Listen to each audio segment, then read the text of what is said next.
Same issue. Thank you, Jen. This is Rob. I can't hear it at all. Okay, better? Yes, no, maybe so? Yeah, Yes. I can hear you now. Okay, awesome. So we have a robust public-private partnership network. We create business opportunities for our sponsors and partners through marketing, branding, one-on-one connecting, events.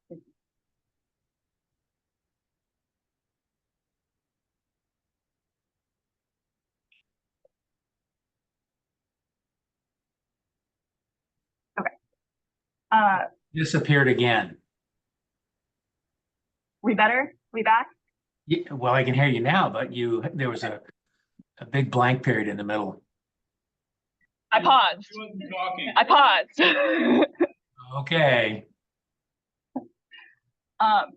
We host events across the community to facilitate connections, information sharing, from our monthly lunch and learns that highlight our corporate sponsors to our in-person meetups. We really try to create that network and foster collaboration. Through our 12-week Startup Accelerator program, we seek to support technology-centered entrepreneurs. We connect them with partners, resources, and potential customers to accelerate their success. Our program is free to startups to participate in, and we don't take equity or IP in any of the businesses we work with. To date, we've hosted 18 cohorts and supported over 100 startups.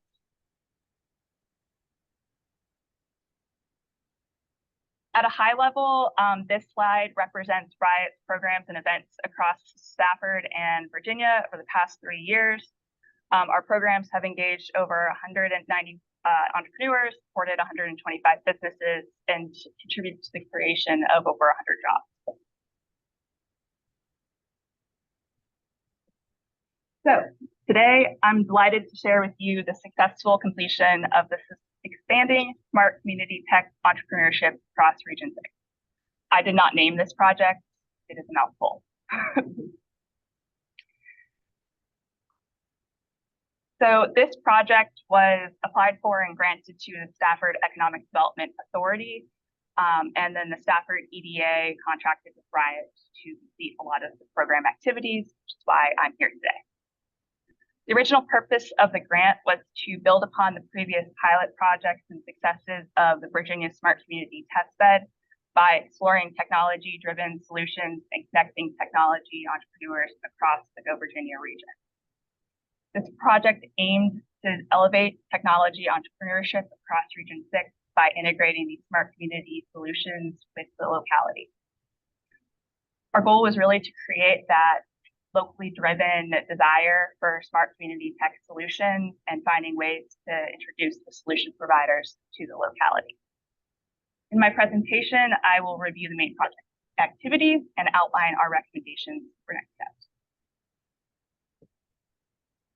So to begin, we started with some convening. In Q3 and Q4 of 2023, we organized discovery workshops across Region 6 that engaged the localities across the region to really identify their inputs and their desires of where there were problems that smart community technologies could potentially solve.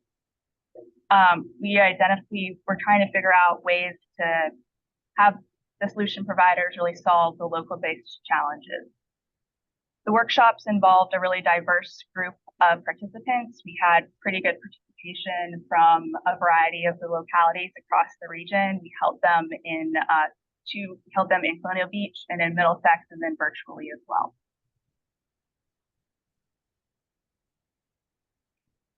So that feedback helped us draft a call for solutions in Q1 and Q2 of 2024. We identified several key common challenges across the region, which are outlined here. And then this helped us write out problem statements that we solicited calls from entrepreneurs and businesses across the region and broadly who are interested in exploring these new technologies and working with localities on solving their problems. The call for solutions resulted in 28 applications. from a variety of technology entrepreneurs and startups. Out of those 28 applications, 16 applicants were either headquartered in, had operations in, or have projects currently in Virginia, which is great. 9 of them also indicated a desire to relocate to Virginia if they were to have successful project deployment. From those 28, we narrowed down and selected 14 to come and meet with the local governments to present their solutions and discuss potential collaboration. In June, we hosted those convenings and introduced the solution providers to the local governments. That primary objective was to really explore and evaluate the innovation of those smart tech solutions with the problems that the local governments identified. Again, we had a very diverse group of stakeholders from the region, including many who attended the fall sessions and some new folks to try to create those relationships and find some matchmaking opportunities. Each of the 14 participating companies met with 8 different local government representatives that were matched based on the local government's identified problems and what the solution providers provide, resulting in 112 productive meetings. Representatives had a chance to ask questions, discuss potential case examples, and assess the feasibility of implementing the solution. We saw really great outcomes between the local governments finding potential solution providers who could actually meet their needs that were based off of feasibility, cost, and a variety of other factors. And so we saw positive outcomes from those conversations. We're about a month later, and I have several emails of people saying, hey, we're still talking, we're still collaborating, finding ways to work together. We want to figure out how to actually implement this in our. Unfortunately, as we're all aware, the common challenge for this was that there's a funding barrier to implement these solutions, to get these pilot solutions deployed. A lot of them do have, the companies have technologies that may or may not have been previously implemented before, or only have projects that have been implemented. So there's still a little bit of that new component to it. And so there's challenges to overcome with that. And those who do have solutions that have been previously deployed, they may not have been done here in Virginia. And so then there's some hurdles to get over of how do you work to implement that through a variety of partners here. So funding becomes a challenge. What does that look like for next steps? Well, we reviewed the really key aspects of this, which was to try to get the solution deployed and build this ecosystem here. And we ultimately concluded that there was a high interest to do this kind of support and entrepreneurship development. So my recommendation is that capitalize on this interest, take immediate action, and implement at least 5 of these solutions in the region as soon as possible. To streamline, we suggest coordinating entity and hiring someone to oversee this implementation process. And then also to have problem shaping meetings and find new local government challenges, solution providers, solve that, ultimately over the course of the next year, deploy at least 15 pilot projects across the region.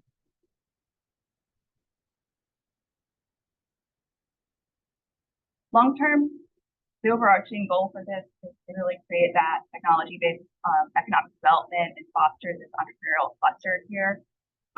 By deploying these solutions and bringing them to the region and growing those who are currently here, it'll be a way to further attract businesses as well as grow home-based economic development. That's the end. Questions, comments?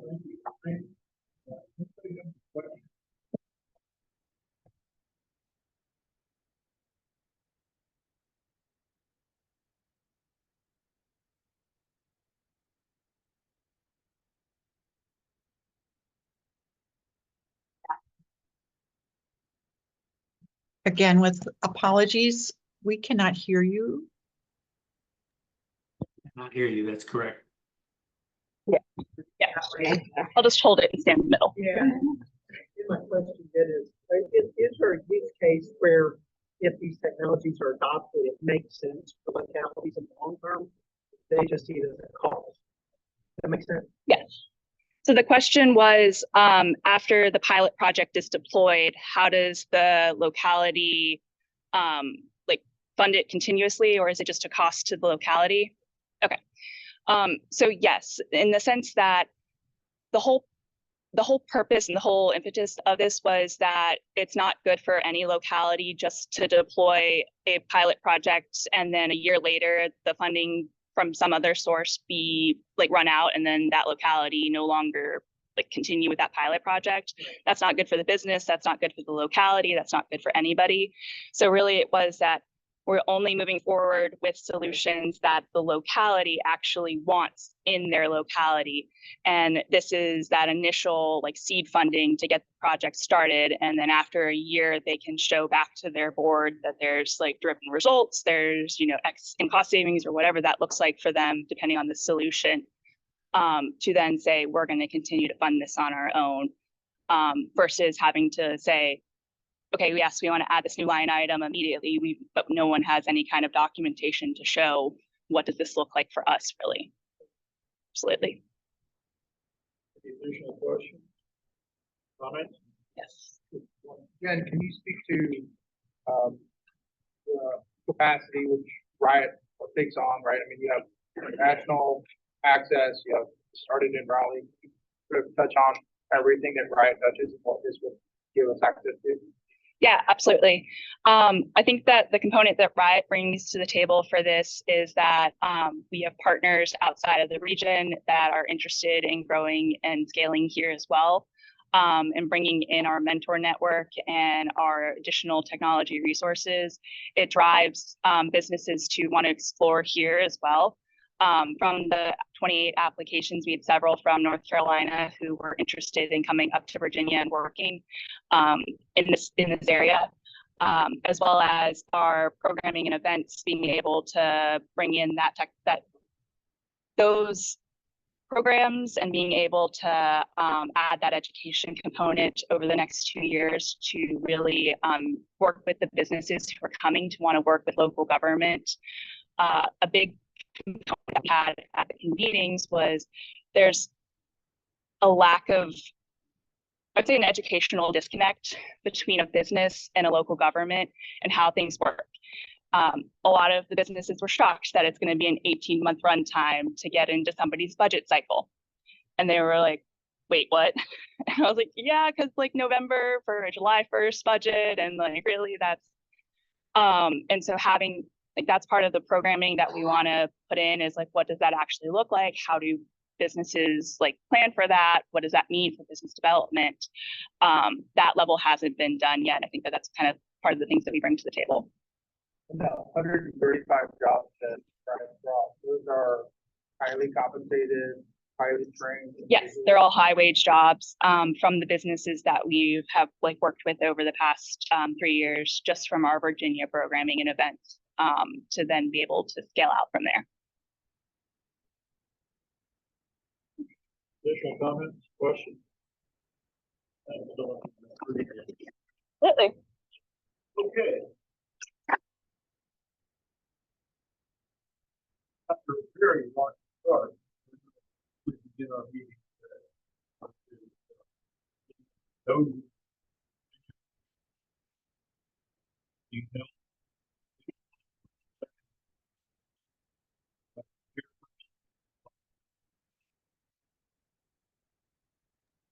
Can't hear you. Cannot hear you. Y'all need to speak into the mic directly, please. Rob, we just have one mic, so I'm gonna sit up here to the chair and then we'll move it around.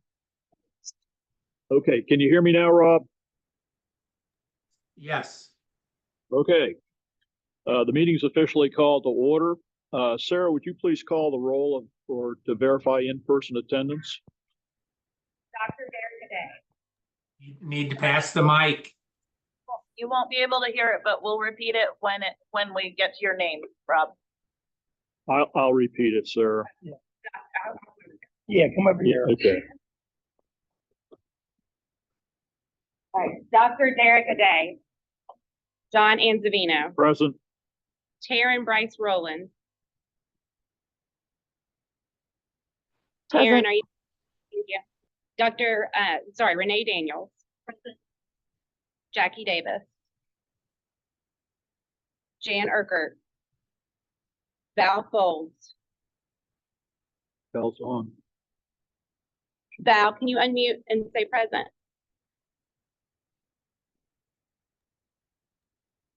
Present? Thank you. Thank Vernon you. Green. Present. Joel Griffin. Present. Dr. Gullickson. Present, thank you. Lisa Hull. Dr. Kennedy. I'm here. Kim McClellan. Present. Rob Portel. Here. Jeff Safarsky. Here. Lindsay Watson. And Dr. Kimberly Young. Present. Thank you, Sarah. I'd like to express my appreciation for all of you folks who are here in attendance at the meeting. It is a trek up to Bowling Green from down in Middlesex and over in Kilmarnock for Jeff and I, but we're glad to be here, and we appreciate your being here in attendance in person. We also appreciate our members who are remotely participating, and noting that we need to approve the ability for them to participate. That would be a motion to accept Dr. Kennedy, Val Folds, Dr. Gullickson, Taryn Rowland as voting members.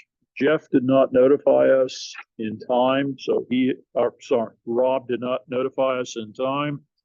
So he is participating in the meeting from an educational standpoint exclusively. So do I have a motion to approve the members participating remotely? I've got a motion. I've got a second. Any discussion on the motion? All those in favor, please signify by saying aye. Aye. Any opposed? That vote was unanimous with no nays. I'd like to welcome Billy Gamble, Chip. I'd like to welcome you and our other attendees who are on the agenda. We will get to you all in just a moment. From a public involvement standpoint, do we have anybody wishing to address us from the public?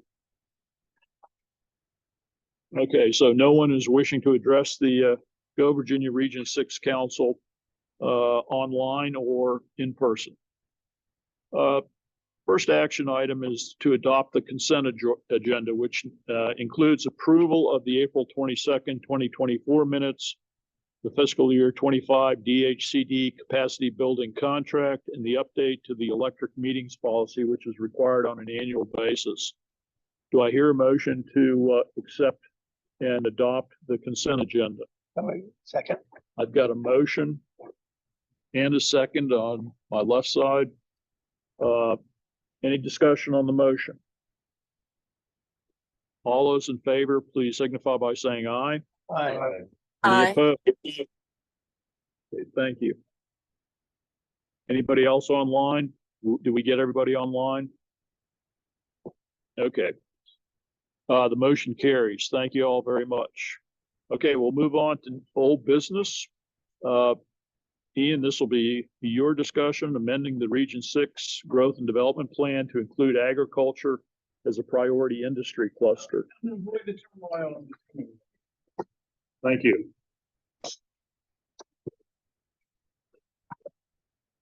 Okay, so there are memos for both of these in your packet. The first item, adding agriculture as a priority industry cluster, it's pretty straightforward. The case in the packet and the case that we can discuss is basically that agriculture is a foundational industry to the region, particularly some parts of Plan District 16, but especially the northern neck and the Middle Peninsula. The other reason as a staff, and we discussed this some at the last regional council meeting, that we found it prudent to add agriculture is to leverage some of the momentum at the state level and leverage some of our assets as well to capitalize a controlled environment agriculture. So we, as a staff, recommend taking action and adding that as a priority industry cluster again, because of that historical foundation, but to primarily focus on how we grow controlled environment agriculture in the region. Prior to entertaining a motion to accept or reject the proposal, does anybody have any questions for Ian? So agriculture includes aquaculture, or there's two separate topics? They would be separate, yeah. Aquaculture was already in. Aquaculture is already So part yeah, of it. aquaculture is already priority industry This is cluster. adding This would be adding agriculture as a separate. Any additional questions? Okay, with that said, we need to, if somebody is willing to make a motion to amend the Region 6 Growth and Development Plan to include agriculture as a priority industry cluster, we would appreciate it. So moved. Jeff, thank you very much. Do I have a second? I do have a second. Do you take questions? We're getting ready to, Jeff. Rob? Sorry, Rob. No problem. I'm happy to be mistaken for Jeff. Rob, say that. okay. We have a motion on the floor to accept amending the Region 6 Growth and Development Plan to include agriculture as a priority industry cluster. Do we have questions? Rob? Yes. What percentage of the economy in the region is agriculture today versus, let's say, 10 years ago? And what is it expected to be, let's say, 10 years in the future? And what are the key components of that industry? Okay, that's kind of an economics class question. I mean, I would say that there's, and Lisa, you probably have insight on this as well. A lot of the information that I pulled was from the SEDS in the Northern Neck and the Middle Peninsula. I think that you see the number of farms shrinking. I think that you see larger farms, though. I think that there's still a pretty, and I included this in the memo, there's a pretty large percentage of acreage that's still dedicated to farming in the Northern Neck and the Middle Peninsula. I think that their trajectory over the next 10 years, although probably unpredictable, would continue the trajectory of less farms, but bigger farms. So how does that relate to jobs? Because, my non-scientific sense, having been coming to this region for 68 years, is that there is less and less, and that it is more and more mechanized to the extent we have it, which means fewer and fewer jobs per acre. And how do these, and then what is the value of each job in the industry? I mean, it seems to me it's declining. And a lot of these farms, and then do you know what percentage of farms are being taken out of use? It's we're obviously seeing more farmland converted to things like solar. Hey, Rob, it's Lisa. Can you hear me? Yeah. We've talked before in executive committee meetings about the conversion of farmland to solar facilities, and we're definitely seeing that, particularly in Lancaster County and Richmond County in the Northern Neck, on huge scale. Yeah. What I think I might be, and we have some down here near Gloucester and other places too. Sure. I think what the Go Ag with respect to Go Virginia is a totally different concept than traditional family farms that we have been accustomed to in the Northern Neck. I think what is being envisioned is smart ag, possibly vertical, and indoor growing that is more high tech, and fits in the Go Virginia rubric that we have become accustomed to. Also, I noticed in here, which is very interesting to me, the whole food hub thing comes out of our SED, so of course I'm interested in it. But the food processing facilities and also possibly distribution.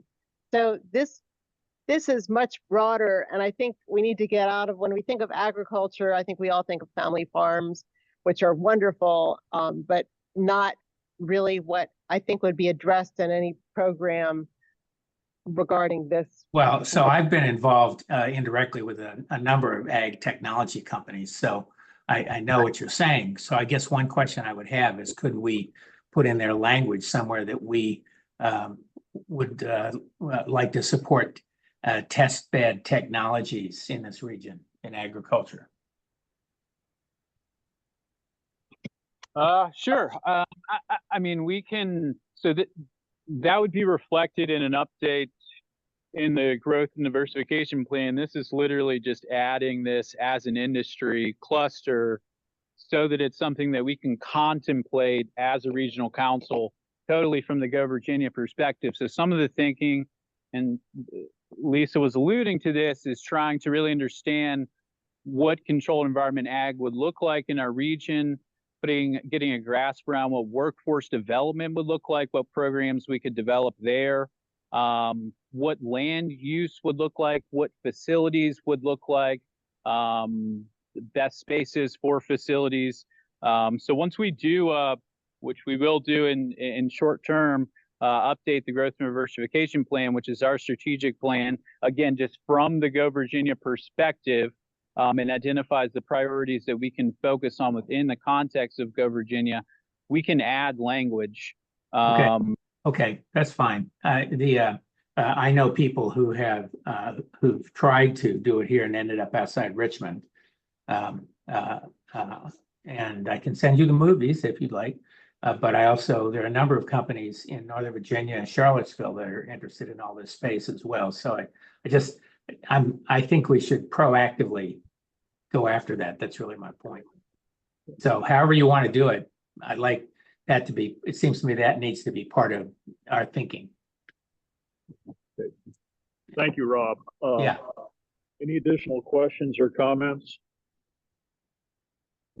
Hearing none, this is an action item on the agenda. Is there an appetite to amend the Region 6 Growth and Development Plan to include agriculture as a priority industry cluster, with an understanding that we're going to have to adjust the plan and the language in the plan to better define what we're including as agriculture in the plan? I have a motion. Do I have a second? I second, Taryn. Okay, thank you. You have 2 seconds. Any further discussion on this item? Okay, we'll call for the vote. All those in favor, please signify by saying aye. Aye. Any Aye. Okay, thank you. Any opposed? Okay, the motion carries unanimously. Moving on, amending the Region 6 bylaws to allow for proxy member votes. As you can tell, attendance at our meetings is challenging at times in person, particularly for those organizations that are very busy and are kind of members by virtue of their organization. So what we have talked about is better tracking membership, and you'll noting that is included in your packet this time. An attendance chart shows when members have been in attendance, when you've missed, and there will soon be going out an email from the chairman reminding folks of their obligations in conjunction with attendance at our board meetings. But this allows for those organizations which are included in the packet under this item, and there are 4 of them, to appoint proxy voting members. And it's not unusual for that to occur in nonprofits and some governmental entities. So Ian, I'll let you speak to that a little bit more. Yeah, I mean, you basically said everything. So it just allow us a little more flexibility, or make it easier to get to a quorum sometimes. So basically, we can only pull from what are considered our 4 standing organizations per Go Virginia State Board policy. So you'll see those 4 in your packet. Basically, the process, if you all were to approve this update to the bylaws, is that we would inquire with these entities who they would like to have as a proxy, and then that proxy is valid for about an 11-month period. So it's fairly straightforward. But yeah. You have a question for those that have standing appointments. Is it in our bylaws that the head of those organizations are the designee for this? No, it's not. And in fact, we've had representation from these organizations before, and it has not been the head of that organization per se. Currently, that's not the case. All these organizations are represented by their executive directors or presidents, but we have in the past.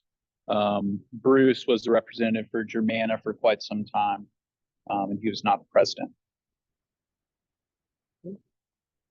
Any additional questions? With that said, I'll call for a motion to amend the Region 6 bylaws to allow for proxy members as conveyed in the board package. Do I hear a motion to that effect? I have a motion. Do I have a second? Second. We have a second. Okay. Any further discussion? Any questions concerning amendment of the bylaws as recommended? Yes, Joel? Just one question. So am I reading this correctly? I'm probably the slow one in the room. I just want to make sure that, so what we're effectively saying is that these 4 organizations would have the autonomy to speak, to appoint whoever they wanted to give them. Is that right? They could have the autonomy to appoint a proxy. It would probably be one of their staff members, subordinate staff. Sure. As it typically works. I serve as a proxy member to a couple of organizations from the Board of Supervisors. Okay. All right. Yep. Thanks. And then I'll just say that the only way to really expand upon which because there are other organizations that are key to the council that ostensibly would always be on the council that are outside of these. We could have another update to the bylaws that provides some language around that. We've never had that discussion before, but we could expand this group. Yes. And I guess it would be fair to say the presumption is that this would be a person as a proxy, not a musical chairs type thing per meeting. Correct. One person would have to be appointed as a proxy from that organization. And the priority is obviously not for that person to always serve, but it really is just in case. Like in this meeting, Jackie Davis is not able to attend, to have somebody from her staff attend and vote on her behalf. Gotcha.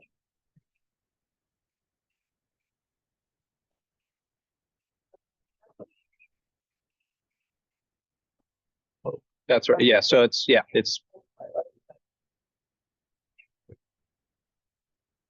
Okay.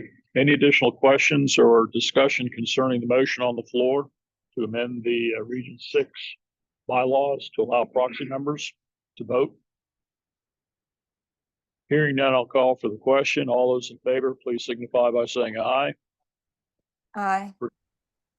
Pretty quiet aye here. Aye. Aye. Aye. You online folks, we can hear you real well. It's the folks here in the room. Great. Good. Aye.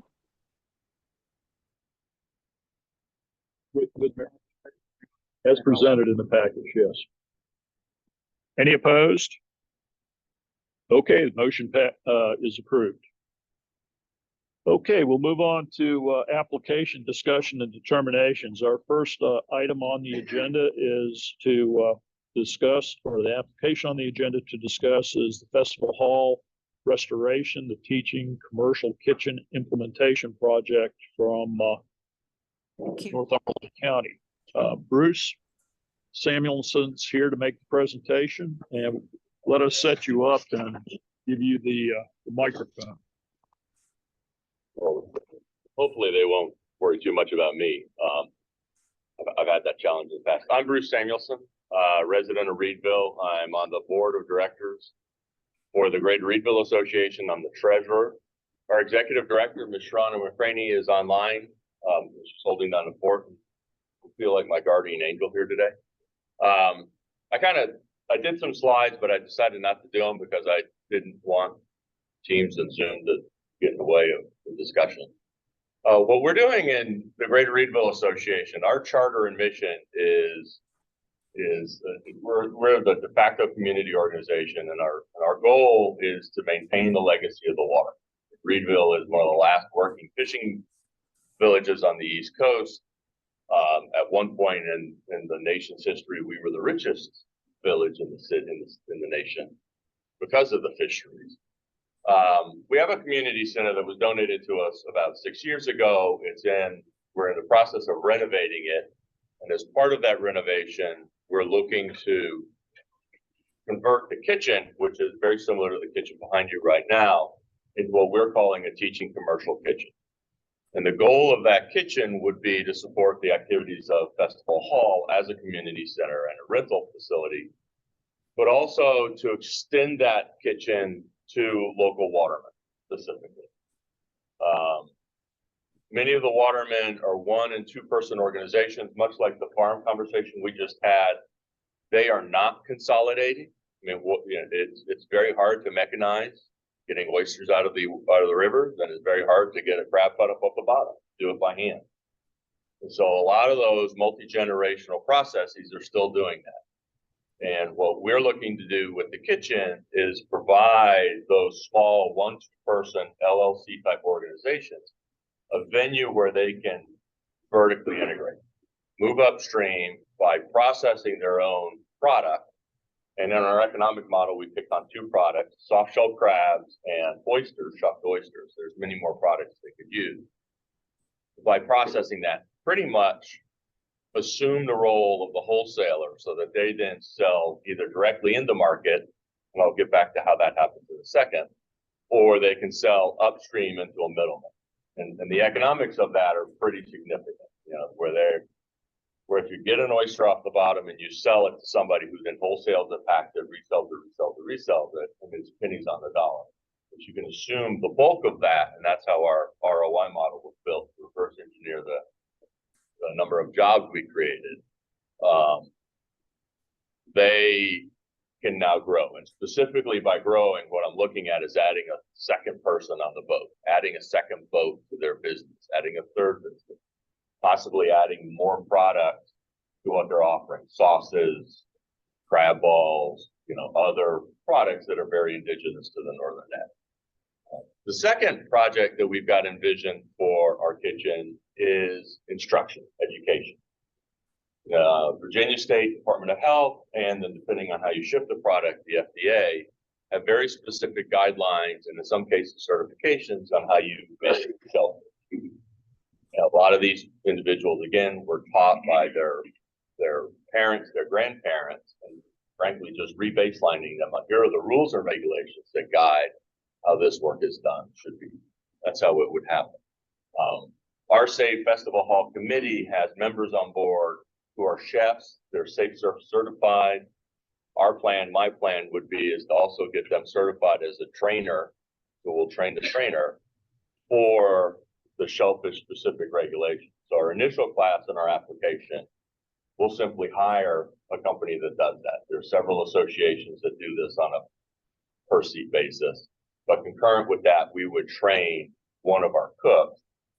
My target is Lakiko Cockrell, and then she would provide that instruction. She's already expressed significant interest in using that facility to teach young men and women how to cook. We just want to start with the water. The last element of our application really leverages the other 2 components of our master plan, we use that phrase. We're restoring Festival Hall to turn it to reintroduce it as a community center. And we're also working to acquire and convert the last piece of greenfield on Main Street into a park. And we know we're going to get that land. I won't go into the details because we're not done, but we've got that land. We've got commitments to put a small amphitheater shell on there. So for those who are in Cockrell or for Kilmarnock, it's kind of the Kilmarnock Park on miniature. And we want to open a farmer/waterman's market. So now we're creating a local environment where the watermen who are now prepping their soft shell crabs and their shucked oysters and their sauces and crab balls, they can now start to learn how to sell in this market. And quite honestly, we're also interested in how that would draw tourism into the industry and all those other economic benefits, which are not modeled in our ROI.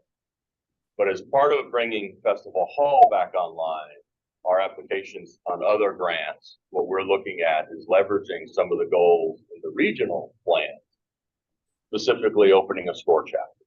How can we facilitate that goal or that objective as outlined in the plan, bring a score chapter in, and frankly exploit people like me, a retired executive?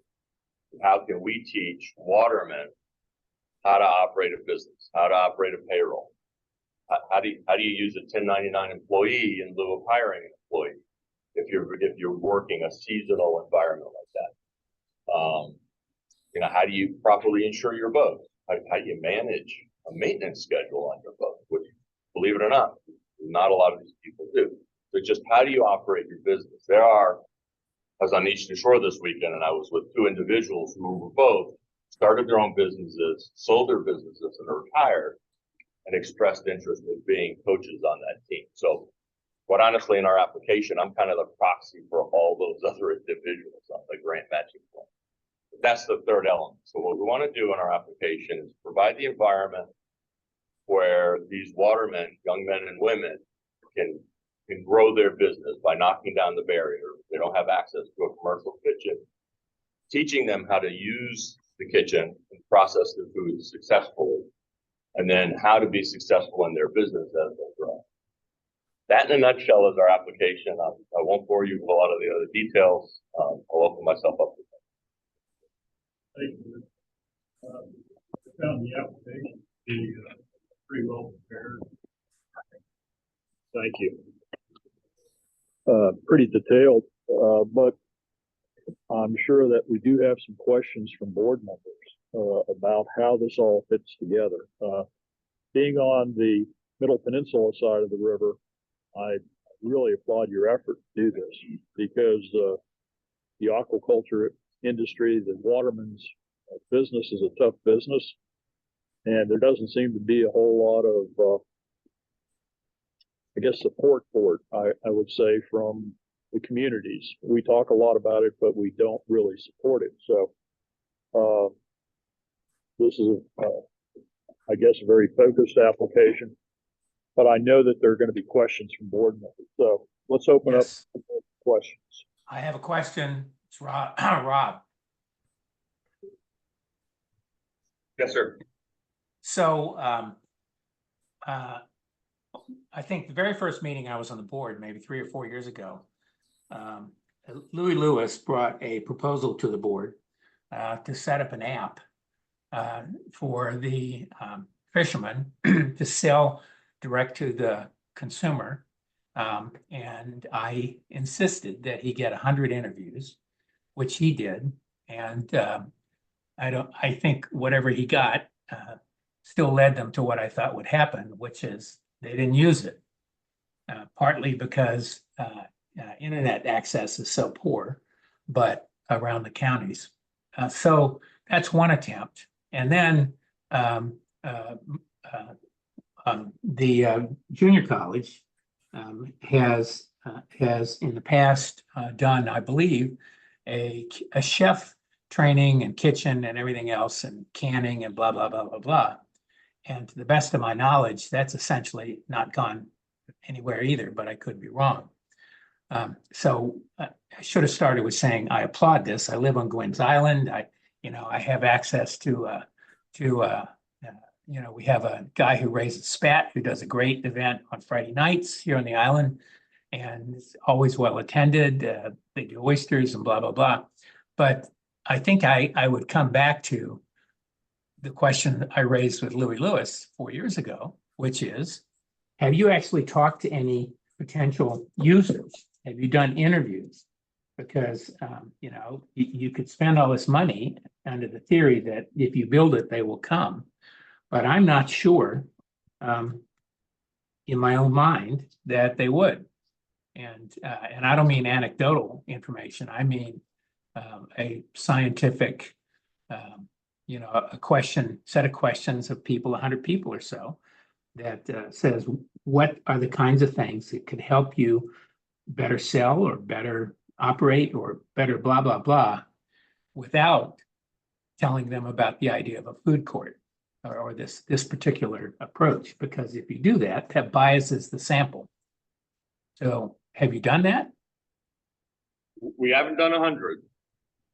What we have is one of our advisory group members is actually a waterman. He's also a county supervisor. So we started with him and worked our way around, through the Fishermen's Museum, which is a peer organization under the Greater Reedville Association. We have a lot of access to the Watermen's Association, the Oyster Growers Association, so on and so forth. And we were pretty careful to try and shape our offering so it wasn't high tech. It wasn't, it didn't require a cost investment on their time. And the conversations really centered around what's stopping you from being more successful, or what's worrying you, what would stop you from even being a waterman?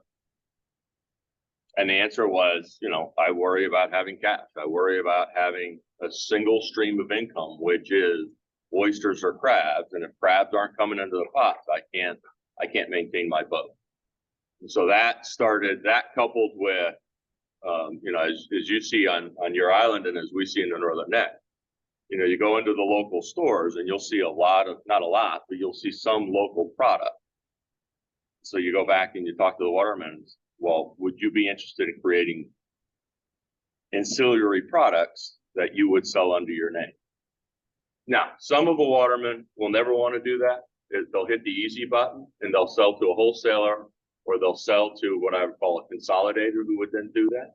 And that's fine. But, in the time we put this application together, and quite honestly, working with Region 6, tightened the application up to be very specific to aquaculture. We've seen an amazing amount of interest. I haven't had to go out and get it. It's been coming in, and it continues to stream. So Ron Sopko's operation is just, across the water from me there. And he is one of the biggest buyers of seafood and distributors on the East Coast, and sells local fishermen's product to local restaurants and distributors and all that. I am skeptical, you can hear it, that they will use it or know what to do with it. However, there is one young guy on not 3, but whatever the route is up to 3. And he is he wanted a better life, and then he ended up being a crabber. So I'm just wondering if it would be useful to segment out the young guys, not the older guys, to see if the young guys are thinking differently about their own careers. Since you approached it that way, now I can talk about it that way. That's exactly the target. I didn't want to start the discussion that way, but that's the target. It's the second or third generation young man or young woman who is trying to figure out how to make this better. And unfortunately for I think you said his name was Ron. Ron Sopko is a big wholesaler. We might be taking clients away from him because these young men would be doing part of that work until they got to a size that they then needed to go back to him or go to a co-pack or some other type environment. But that's exactly the target. Again, on a rent-a-kitchen basis, you'll see it in the economic analysis. There's only so many hours in a day. Yep. And so you can only rent that kitchen so much, and on a pure dollars basis, it's not a very attractive number. I mean, it's not an attractive number for us as the association. It's not a cash flow for us per se. The hall will be, not this kitchen. The kitchen is an investment in the water. But that's the target, and those are the young men typically who we're talking to, and their wives want them out of the kitchen. And the Department of Interior and Health Department want them out of the kitchen because the regulations say you shouldn't be there. well, the health departments are a problem, so in general. But I just have a very hard time seeing that there's a market of people with the inclination or the time to do it. So Bob, this is Taryn Bryce Rowland with Rogue Oysters. I Yeah. can speak. This is actually a problem we've had, and we're probably a part of the target audience here in that, doing things like events and festivals that can be really profitable, but we're limited in what we're able to do legally by virtue of not having access to a commercial kitchen. So and if you look at revenue of, if we were to go to an event, a raw oyster versus a cooked oyster with a topping on it, the margin is so much greater on a cooked item that has a topping on it. But if you go to a temporary event, the time you have, the space you have to do prep for something, to put those toppings together, to do it legally, it doesn't make sense. So this kind of commercial kitchen access would be huge for small aquaculture, for watermen, in order to try to add a vertical for us, that could make events and other vertical opportunities much more profitable and legal, because a lot of people do it today illegally, and there are, who knows what the ramifications that are. But this is helpful. I don't, as far as market share and how many farms could take advantage, I don't know, but I do know it is a problem that this would solve. So have you, well, I don't necessarily disagree, and I've seen your operation, and there are two young other couples that I know, one on Gwynn's Island, that actually do commercial oyster shucking and parties and all that. Somehow they get some rules set there, but I wonder if you might talk to Michael Congrove, who is on the oyster side of the business and running a restaurant, to see what he viewed as any of his impediments. I haven't talked to Mike since the I can't remember the name of it, but their concession stand opened up. I do know that they got large investment to do that. Or there's grant money involved in getting Well, that done. he's probably one of the most entrepreneurial guys I know in the industry. So I think it'd be worth y'all talking with him too. We'll pick that. Oh, absolutely. And I can talk to Mike separately. I just, as far as this goes, I know there's a problem. This is Well, and I solving. think you have my email, and I'll send you the other guy's name. Awesome. Because Thank you I so think- much, Rob. Yeah.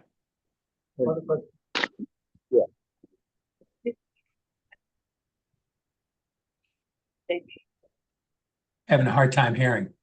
I'll repeat it. So the question is will the waterman pay for the classes? And my intent is no.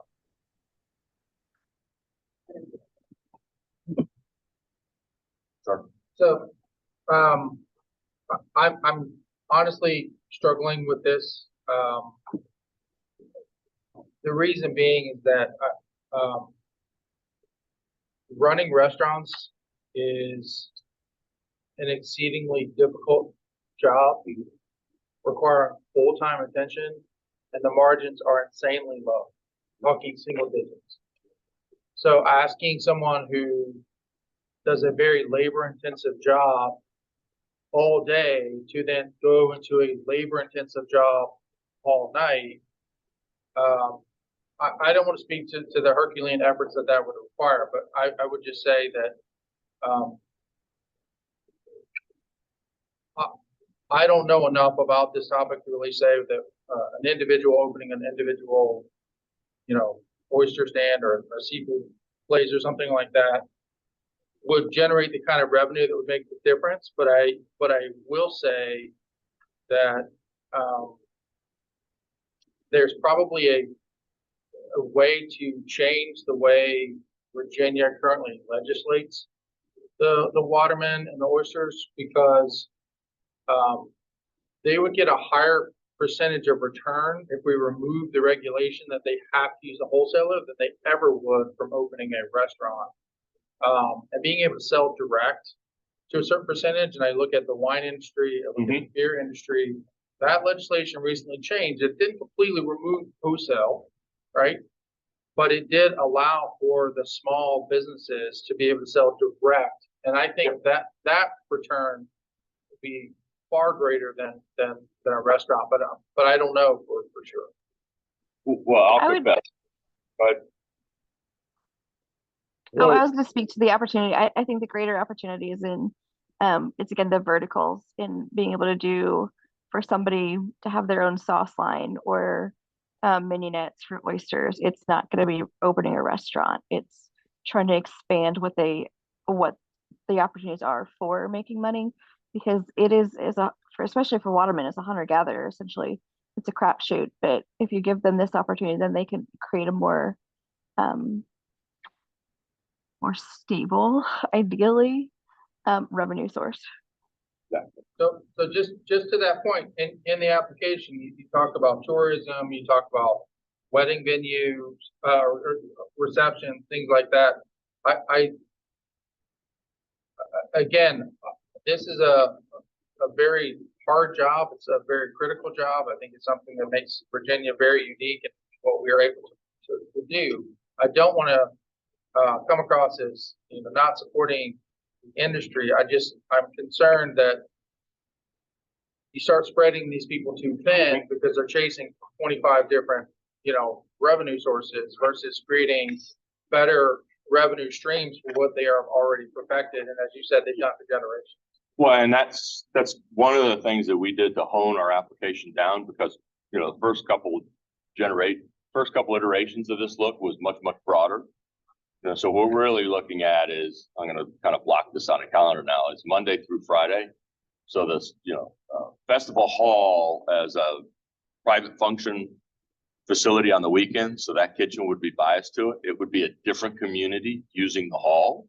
So it would be a caterer or a, food prep or a private chef. It would not be a waterman doing, it could be, but it typically wouldn't be. Now, watermen, I live right on the water, and I can tell you, when I get up before sunup, they are out there already, and they're usually in by around noon. What they're looking for is, right now they're dropping it off with the wholesaler. What else can I do with this? Right.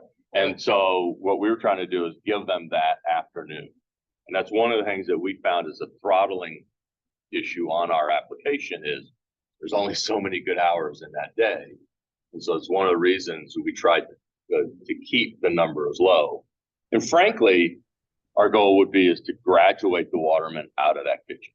I don't want them in there for more than a year or 2 years. I want them to grow out of our facility so that then they end up at a co-pack or some other place where a business is now doing the labor they were doing. They take their recipe for their sauce and somebody else is doing it. Now they're getting a royalty for a royalty type fee for each unit sold, which goes back to the earlier point of consistency or stability in the revenue streams at a higher level, which maybe lets them get another boat, hire another set of hands on a mate for the boat, so on and so forth. That's kind of the proxy model for the proxy watermen in this.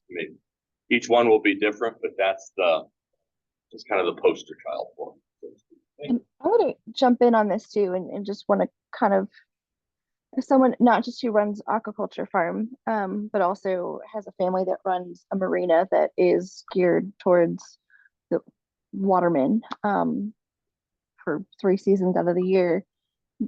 The idea that these folks are, it's a labor intensive job and they don't do anything, like you're stretching them too thin. Most of these folks work 2 to 3 jobs anyway. They're not going home and stopping. They're finding something else to do, and this would be an opportunity to then give them that next job that they're going to be doing is putting money directly back in their pocket as opposed to somebody else's. Bruce, this is an investment in equipment for the facility. Yes, sir. Talk to us and kind of give us a better idea of the building that all of this equipment is going into and when it's going to be ready and what the plan is in conjunction with make our investment or the state's investment in this facility and equipment, when it will be ready and how ready it will be. And that was the only reason I was going to use the slide, was to prove there is a building and it's upright and square. Yeah. It's a 110-year-old brick single-story structure. It's about 20 feet tall, about 10,000 square feet. It's had several lives, including it was our school building in Northumberland County for quite some time. And it's actually in really, really good shape. It was donated to us by the family that owned it, I think in 2018. The issue we have with it, and the reason we don't use it right now, is that the structure underneath the floor is original timber. And it's, as a woodworker, I find it gorgeous when I climb underneath there, and I'm dying to get my hands on the wood, but it's got some dry rot. And we felt that we need to replace that floor. We have grants in place. We're working through that grant process. It's a federal grant that we're targeting. And we've been at it for a year and a half. I think we might have another year to go. We have a $250,000 matching donation from the Omega Protein business, which is the local Cornerstone business. And we've raised about $88,000 ourselves over the last 10, 12 months. So to fund this project, we're not there yet, but we're well on our way there. And quite honestly, I think we'll get there. We have a track record of raising these kinds of monies. We did a Save the Stack effort about 12 years ago to restore a landmark in the town. We have a bid-ready package for the engineering on the floor. We know how we're going to replace it, peel it up. We know how we're going to restore the interior. As part of that package, we're doing what I call the prep work for the kitchen. Electrical, plumbing, HVAC services. We're moving to walls, and there's a core equipment list in those grants that's not in the Go Virginia grant. So the Go Virginia grant really takes the kitchen from what I call a private kitchen to a commercial kitchen environment. That timeline for the two preliminary bids we have, each contractor said 12 weeks. We added the Northern Neck buffer to it and said 26 weeks. And that's what we're timing out. We would like to be ready for the 25 season. I think it'll be summer 25. But if we can time the commercial kitchen work concurrent with that other kitchen work, some of these equipment items that we've outlined are long lead items. You can't get some of these devices overnight, so to speak. It would be much more cost effective to do that while the walls are open. We can get some bigger machines in and then have the other grant close it up. So our overall goal right now would be a summer 25 startup. So what is the certainty of the grants that you're seeking? You mentioned you've been working on them for some time. And the grant, the Cornerstone grant we're looking for remediating the hall is the federal SCID grant. The cycle that we're on, decisions were made, we're getting debriefed on our decision and being told how to tighten it up to go back. So we're probably 9 months away. We're not reliant on that grant solely. We are targeting several private foundations who have shown significant interest in what we're doing. They just want to see that we're mature enough and that we worked that issue hard over the last year. So I don't have a crystal ball and I don't have all the money in my hand, but the surety that we will get there, I'm 100% certain. We've not advertised what we're doing robustly because we didn't want to get ahead of our skis, but we've had quite a bit of local outreach. How can I help? Where can we help? when will you have a little bit more certainty on those funds? So I have certainty this fall as to where we stand with the current funds, and then Q1 of calendar 25. All right. Additional questions from the board? Yeah, I just wanted to put the application in context of a lot of the other activities that we're doing here at Go Virginia Region 6. Taryn and Shannon online are well familiar and orchestrating the aquaculture workforce initiative that we did to try to get youth trained to provide a pipeline for the aquaculture industry here. This this board has discussed aquaculture in great detail and what we can do to upscale. And here is a cluster scale up operation that also is vertically integrated within itself. And I just want to draw your attention to two pieces of equipment that particularly speak to my heart on T and U on page 12. And those are the vacuum sealer and the blast chiller. And what these do is enable, correct me if I'm wrong, Eddie Bruin, but they enable the product to be shipped. They provide some shelf stability for seafood to get out of the Northern Neck to be sold in other markets, which I'm sure it will be. Restaurant menus in Nevada are well familiar with the oysters from the Rappahannock, certainly. So I think and there, to my knowledge, there is, and I have had discussions over the years with a number of oyster producers, not on this call, not involved in this application, who have talked about distribution and freezer facility for product as a problem in regard, because if they have to ship something out by plane, they've got to take a staff member and drive it down to Newport News. There's no place in the Northern Neck where they could freeze it overnight or chill it overnight and keep it fresh so it can go out the next day as a schedule. So in any sort of, you may end up wishing, the additional freezer space may be something that, It's in our future. yeah, may be needed for those facilities to go out. We've actually tried to design the kitchen so we could kind of bolt on the side, or Yeah. kind of the back side, additional refrigerator freezer space. Yeah. And we went overboard in the baseline design because of the need for for the weekend activities, the caterers want to bring their food in early to just warm it up. So having roll-in facilities, so the blast freezers that we picked are roll-in, you roll it right out, roll it right into the big freezer. And then hopefully the refrigerator truck comes, on Tuesdays and Thursdays and picks up everybody's stuff and ships it out.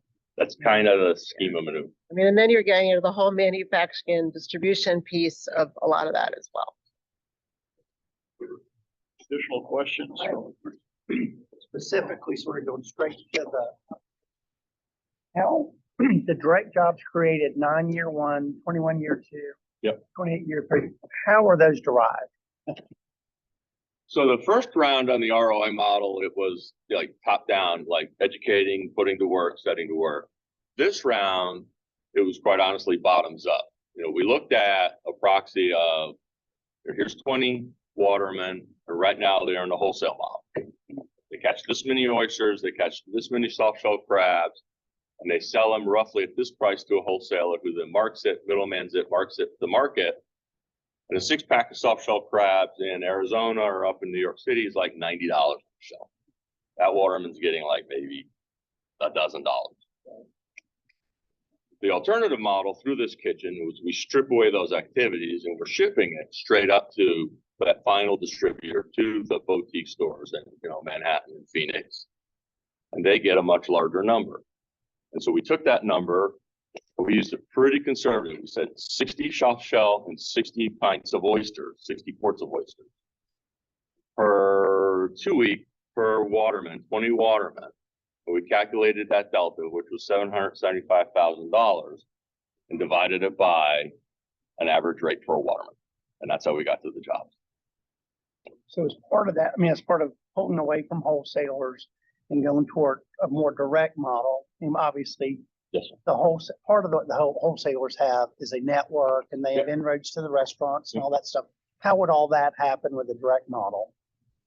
So that's where some of our activity are the SCORE activities and very targeted coaching from somebody like one of our advisory group members.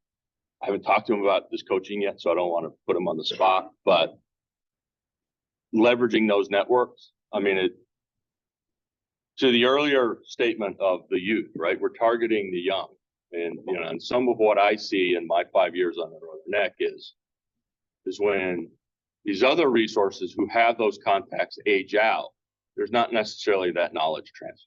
Mm-hmm. There's some part of that community that wants to transfer that knowledge. I want to leverage that through the SCORE model and just make those connections to the next generation. Thank you. One final comment. Joel?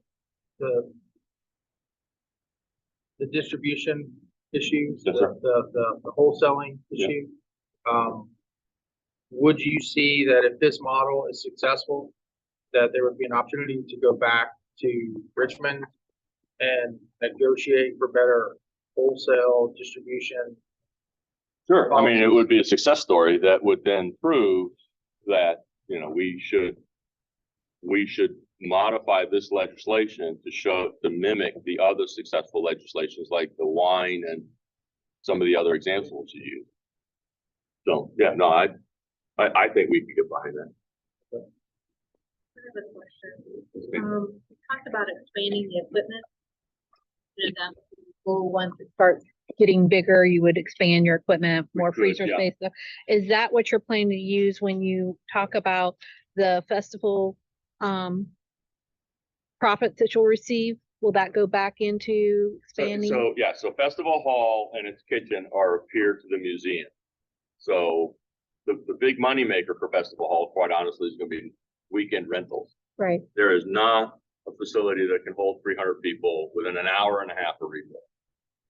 Well, within an hour of refill. There's one wedding venue next to Montreux. It's a little bit more expensive than a lot of people can afford. So we would use the free cash flow, to use that term, from Festival Hall's various activities, including the kitchen, to pay for a program coordinator. We've had some year one money as part of the ask here, but to help pay for that person, to help pay for ongoing maintenance of the facility, something we historically didn't budget for as a sinking fund to maintain the building.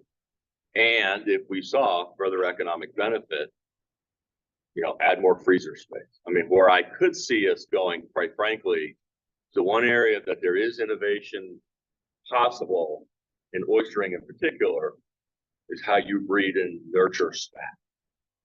And setting up, maybe not on our Festival Hall campus, but on our park, which is right next door, and the focus of the park is the Waterman lifestyle, is having an aquaculture, it's a set of bins, water flow, the whole 9 yards, that could help nurture spat. That would be, to me, that would be really cool.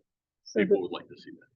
So the funding that you're requesting from Go Virginia is basically just the initial startup of the kitchen only. Is the initial, is expanding the baseline kitchen we're building to a teaching commercial environment.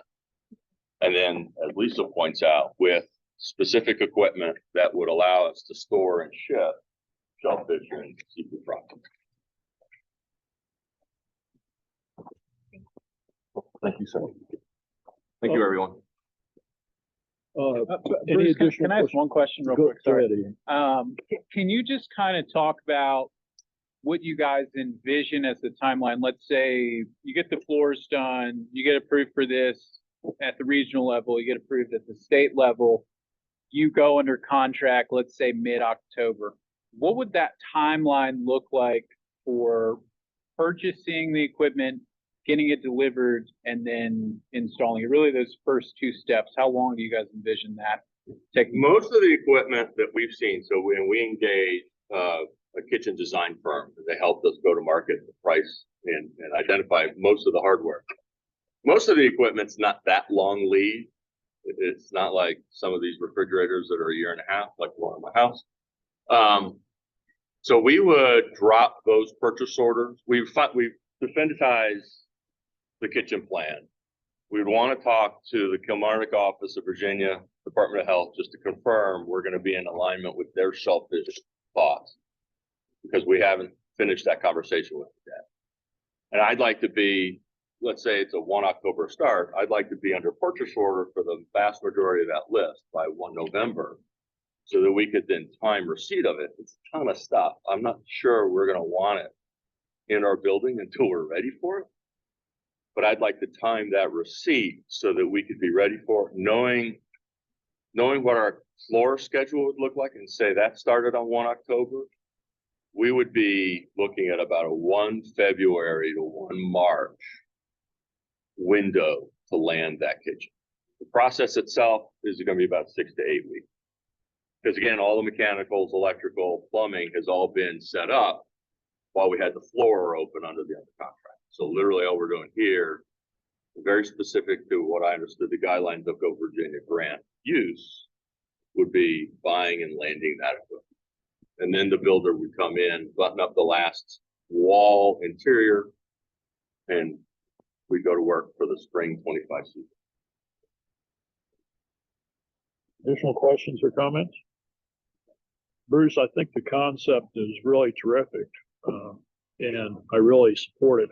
However, I'm a little bit concerned about if we advance this to this is a multi-approval process. Yes, sir. We receive our approval here, we have to forward it onto the state board, which is looking for the most complete application possible with no negatives. My biggest concern is the condition of the building, renovation of historic structures, even though you've done a lot of prep work and analysis and investigation. There are always uncertainties which occur, which delay schedules as far as getting things One of fixed. the reasons we added so much time to our schedule. Yeah.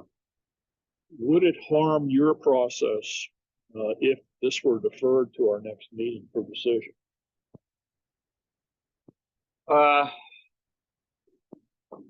It wouldn't harm it to the point of not being able to recover. There are significant economic benefits. You know, if I hire a contractor and I have to hold them for 90 to 180 days on finishing the interior walls, that gets to be pretty cost efficient. I understand this has to mesh together from the schedule standpoint, but if we send this on up to the state now, there's a possibility that the state board may not approve it at their next meeting because of the uncertainties with the building. And I'd rather defer than get enough. Okay. Yeah. That's all. Thank you. All right. We've had a pretty thorough discussion on this.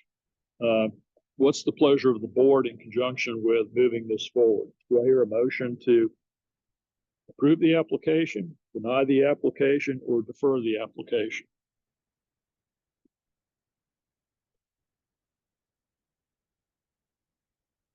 I have a quick question. Ian and Sarah, could we put a contingency in place for, say we approve it to go on to the state board pending completion of the floor? I don't know what the timing of all of this is prior to it being moved on, or does it have to be a finite decision right now?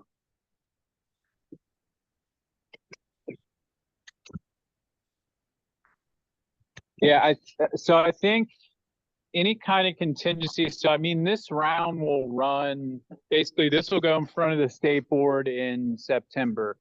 So I think we could pass with a contingency. I think it would be difficult to give assurances on that contingency in that type of a turnaround. Was she suggesting we hold it locally until we have assurances from the applicant that we're ready to move forward, as in not send it to the state board for September? Well, and in that case, that would be a deferral. I mean, the thing that would make the most sense would be a deferral until our October meeting, and then it would be kicked up to the state board in December, and would probably go under contract in mid-January. As opposed to now, we'd be looking at going under contract in mid-October if both bodies approve the application. If I may, so Bruce, how would that change your pricing of deferral? Because this equipment changes prices, you've got quotes, you've got, you know, you can't do the work on the facility in December, right? How does that change your timeline? Well, yeah, I mean, we'll lose the 25 season. That doesn't hurt a lot. You hit on the real problem, and that's the inflationary impact. And we have a little bit of buffer in the risk to put a little bit on each of the items, knowing there would be delays in placing the order. I would probably, quite honestly, we would probably defer buying one of the deep fryers. You know, we would prioritize the equipment, obviously, vacuum sealers, blast chillers, freezers, refrigerators, combis. We get more. They'd get purchased first, and if we had money left, or we could hit somebody else up for a couple of bucks, we would buy those last items to round out the kitchen. Tables, fryer, that type of thing. So it wouldn't, We would have to waterfall it that way.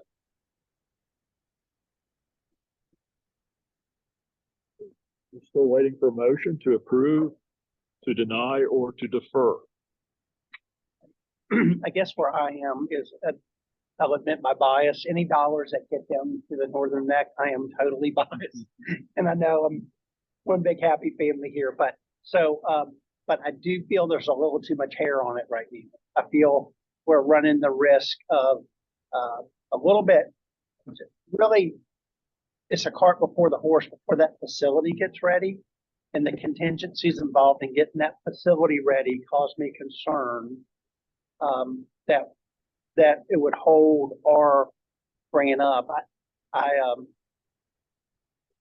There are too many wild cards to successful completion of this project right now that are out of our control. Cisco, Virginia is my feel. I love the project. I think it's great, but I think it's a little not quite ready for prime time as far as this board is concerned. But I would, if you want a motion, I'd make a motion for deferral because I think it's a great project. I just think some of these contingencies need to be buttoned up before we can give a solid yes. This is Taryn again. I just want to echo everything Jeff has said, so I would second that motion. Yep, thank you, Terry. Discussion. I do understand the point, but what you're requesting to button up or tighten up is it takes away the efficiencies of making it work.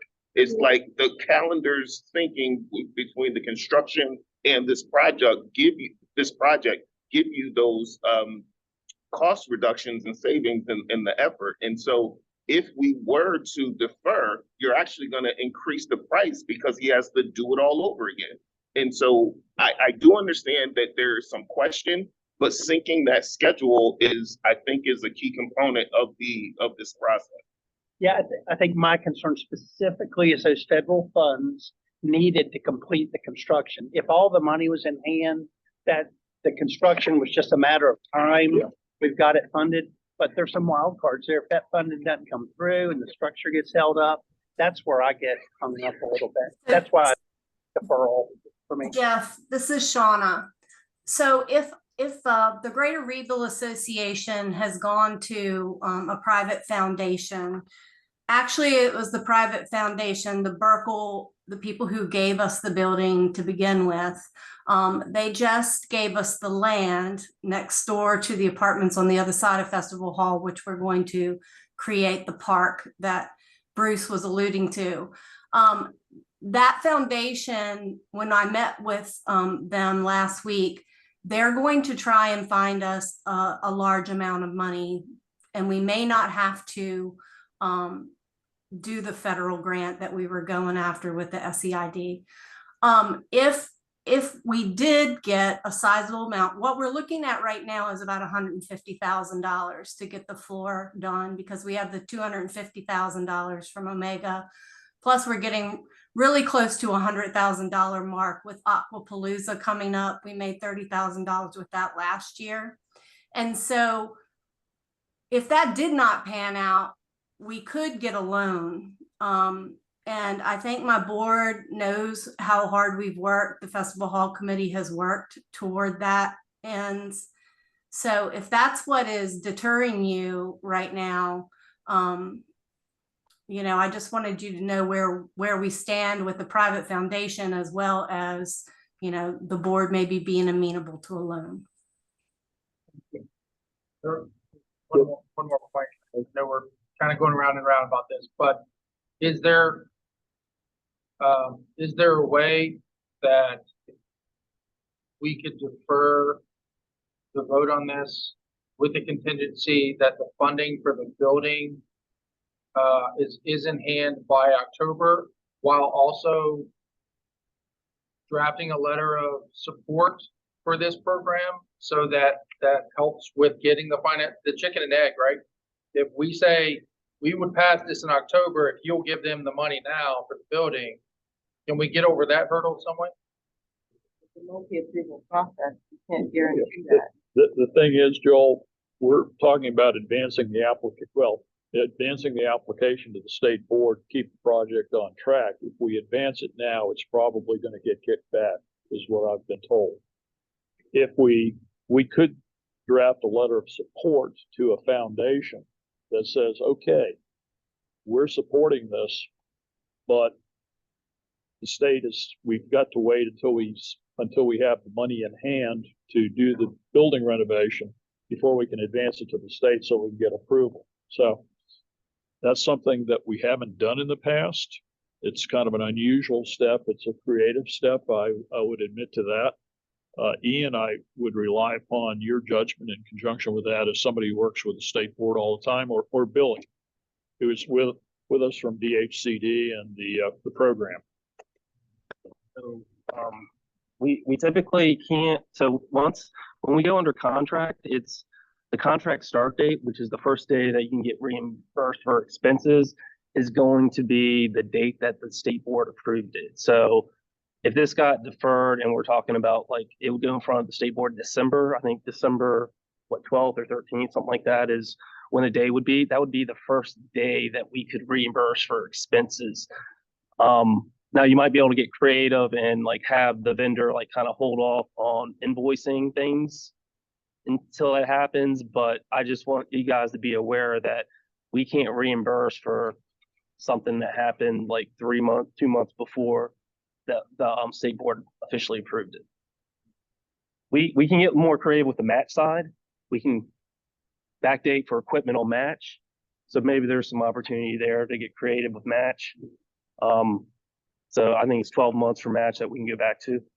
Well, knowing boards and their uncertainties, Billy, and you know your board at the state level, if we sent this up now with the uncertainty of the building, what's the likelihood of the state board approving it? I know that puts you on the spot, but any thoughts on that? Yeah, there's just it wouldn't. I don't think I could speak to it because this would have to go. So when it gets advanced to the state board, we have an application work group, and I just can't predict, where those conversations are going to land. And not only that, then we have conversations with administrative staff. So, Commerce and Trade, the money committees. So there's a lot of conversations. I mean, the bulk of the conversations happens at the application work group level. We bring in at least 2 board members, and then we have about 2 subject matter experts. So it's just hard to say where those conversations would land. So I can't kind of weigh in one way or the other at this point. Well, Yeah. Thank you. Okay, Jeff, you were kind of leaning towards motion to defer the application. Is that correct? Yeah, Sean, I appreciate what you said. It's just, like just the structure in which all this stuff, I personally like to see that buttoned up a little more, whether it's from the federal grant or whether it's private, that's already committed or in-house or something. So that would be the basis for my deferral. It's just a little bit too much of a question mark to be throwing $270,000 at for me. Is that deferral? I think it's a great project. I think, I'd like to get a little more detail on the jobs created. That's why I asked you the question, Marshall. A little bit more detail on that possibly, but for the sake of today, really my concern is really the structural issues and that, but the efficacy of the program I think is great. So is that in the form of a motion? It sort of is. I'd just make a motion for deferral personally. I want to see it kept high. Sorry. And I think that Jeff made that motion and that Taryn seconded. Oh, I'm sorry. Yeah. I'm sorry. Deferral. I got off track on the discussion. Okay, we have a motion and a second on the floor. We were discussing. Any additional discussion? Quick question. Hopefully this isn't a bad question. If this does go ahead and get pushed through the state board and it's rejected, if we were to approve it, what happens if they were to resubmit? Is that allowed, or does that negatively impact their ability? Is there some kind of waiting period? Just wonder if we could streamline things with that regard. You want to address that? I'm sorry. What was the question? If it got set up and it got Kicked back down, could it be reconsidered? got rejected, could it be resubmitted? It could, yes.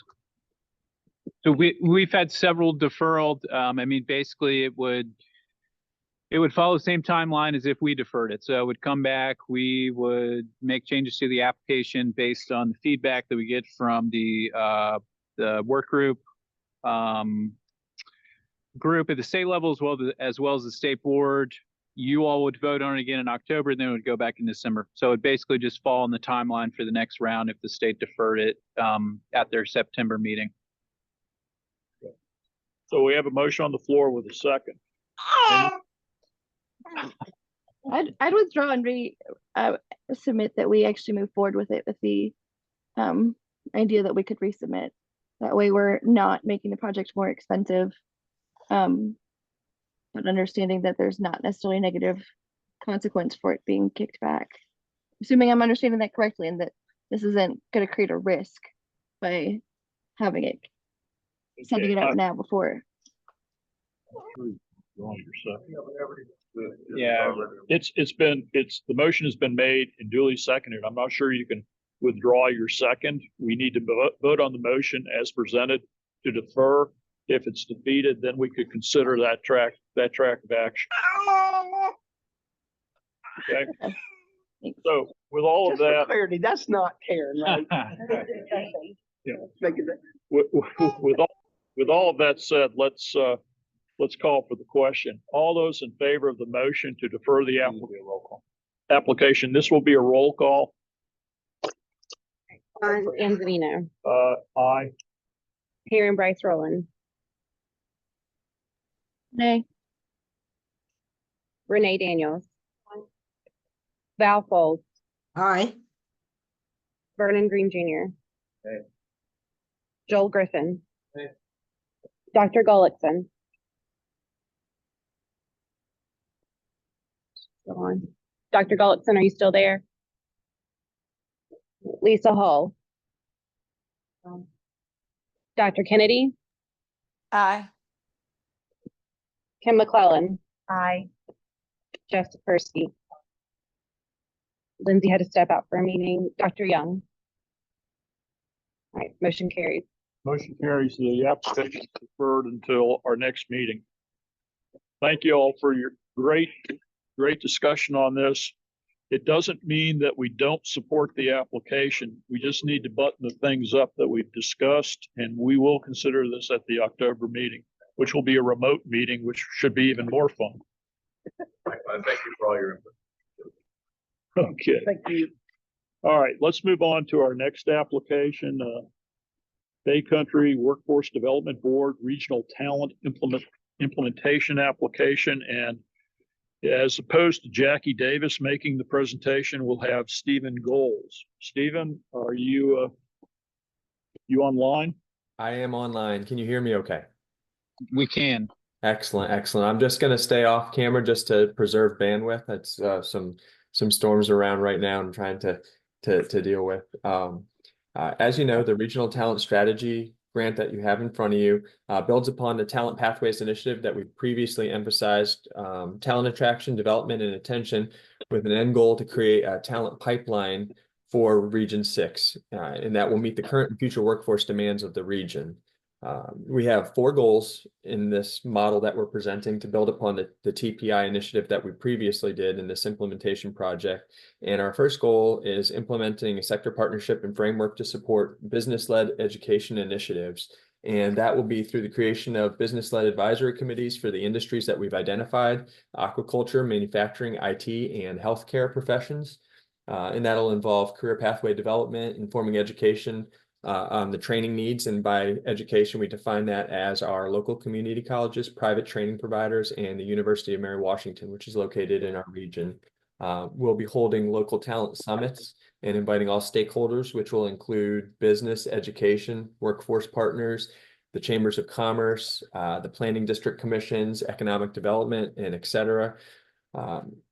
We will also support and promote the Intern Expo that has been previously held throughout the region, and look to expand through our partnerships with the Fredericksburg Regional Chamber of Commerce on that. And we also have a career exploration program, which looks at, through VR technology, on the increasing the capacity of the headsets that we currently have. Right now, we have 5 headsets, and we're looking to increase that to 10 to engage more of the K through 12 population that our program influencer currently serves, and that'll be done through the enhancement of adding a career services specialist to assist him as we expand that. We also have the career exploration coloring books, which will be provided through the K through 12 system for the age appropriate use within that elementary age students for career exploration. If we look at this as a goal one, we look at the sector partnerships based on the 3 core principles of the industry pull, which is driving the key decisions on how the training providers provide the resources that would be allocated through this program. The shared table, which would be the consortium of companies that we look at targeting to develop and make decisions on key issues. And the integrated response, which is the core sector partnership, which is the driving force between the decisions that the talent development coordinator and the employers would be making on the use of these funds to provide educational opportunities to individuals to grow those businesses through the talent pipeline. Moving on to the second goal of the strategy, we looked at the education resources and ensuring that the training and education in the region were aligned with the business needs. We would do this through work-based learning opportunities, through on-the-job training, work experiences, internships, incumbent worker training, which is taking those existing employees at companies, upskilling them and bringing them into a newer role with a institutionally recognized credential. And of course, registered apprenticeships. All these activities will be covered through match with our federal funding that is used to fund those activities. And the additional resources will be used to assist in expanding and scaling up these activities and increasing our capacity with the talent development coordinator that we'd be looking to hire and expanding those outreach activities. We will also be working with the K through 12 system to help promote those work-based learning opportunities for the career and technical education sector as well. The third goal of our strategy is targeted based on the TPI report that we previously funded through Go Virginia on recommendation 5, targeting the developing talent pools and addressing the shortages that we identified through that report in Region 6. We've noticed that we have an out-migration pattern in the region, and how do we shore that up? By showing that we have a qualified employer base in the region with self-sufficient jobs and the need to retain that talent here locally. We'll work with the local chambers of commerce, the planning district commissions, and other stakeholders to identify an outreach strategy that'll include how we can brand this region specifically to our localized region. We would use a contractor for that, or a consultant to help us with development of that brand within the region. As we move through that, the talent development coordinator would engage the community colleges and universities to help promote career fairs and be on campus to engage with those students that would be interested in pursuing some of those career pathways. The last goal of our strategy takes on, again, recommendation 2 of the TPI, expanding the work-based learning alternatives and improving worker skills and supporting those small businesses. We're comprised mostly of small businesses within the region, and as we previously heard, the aquaculture and industry is a growing and emerging industry, and we have utilized many different methods throughout the past to engage the K through 12 and post-secondary education and informing the potential students and potential employees of these companies about the opportunities in the local area. So we'll build a business toolkit or an employer toolkit that will help identify how to target these populations and what we can do to best assist them. These business toolkits will be developed in unison with employers and provide basically from start to finish the talent pipeline initiative through all 5 models, all 5 strategies on how we can take and align everything from communicating job requirements, analyzing the supply talent in your region, building supply chains, and then the continuous improvement and resiliency planning that's required to continue moving these strategies forward. So the TPI has been instrumental basically in approaching and engaging business leaders and maintaining our strategic goals and framework, and made it possible for our community to grow throughout the previous grant period that we had, we implemented the first two strategies which were organizing the employee leadership and collaborating with them and projecting the critical job demands that we had. So we've moved through those first two strategies and moved to our implementation grant, which is here now, which will take us through the rest of these strategies and hopefully to the promised land. The employers are really the drivers of this partnership that we have, and the solutions that are being presented are in partnership with them. And we really hope that we will continue to engage and create a robust partnership with all of the employers that we've already engaged and plan to engage in the future. That's what I've got so far. I'm sorry if it was quick. If you have, I'm happy to expand on any of the topics, goals, or questions that you may have about the viability of this project or any of the timelines that we've presented. Stephen, thank you very much. We appreciate quick. Yes, I'm sorry. I know it went a little over last time, so. Not a problem, not a problem. Questions from the board concerning the application? Yes. Can you hear me? It's a little faint, but I can hear you. Not a problem. Microphone's coming down. So I have a couple of questions. Okay. Just logistics and time with the microphone. I'm going to ask them, most of them at the same time. Okay. One, can you talk about the toolkit, and does that relate at all to the VTOP toolkit, Virginia Talent Plus Opportunity toolkit for employers and or students that's been produced by the state? Two, can you talk about how this role, particularly the coordinator that is funded, would work with the higher ed institutions, so the community colleges and the university? That just wasn't terribly clear to me, and so I'm curious a bit about that. Three, for the Jobs EQ, would you be the only organization in the region that you know of with that? And is that what can you talk a little bit more about what that use would be? And then for this convening, what is the support of the Chamber Internship Expo? And I ask that specifically because we have approved a grant through Go Virginia for that.